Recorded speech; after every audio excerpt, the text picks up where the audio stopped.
Juste pour dire, la soif, la soif, la soif. Tous les réveils ont commencé quand les hommes avaient soif de l'Esprit Saint. Et les réveils se sont éteints quand les hommes n'avaient plus soif de l'Esprit Saint. Quand l'orgueil est rentré dans le cœur des hommes. Ils ont commencé à croire qu'ils étaient des bishops, des pasteurs, des apôtres.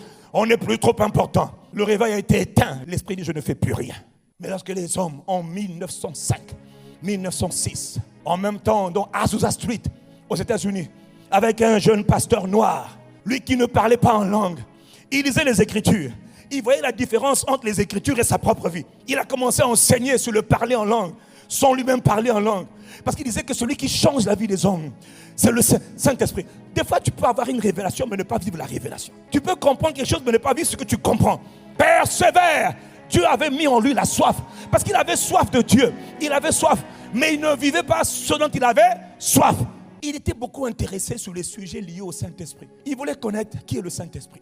Il va les Écritures, il dit, mais le Saint-Esprit a changé la vie de tout le monde. Pourquoi les apôtres sont devenus des grands apôtres quand ils ont reçu le Saint-Esprit pas avant? Pourquoi Jésus, sa vie a changé?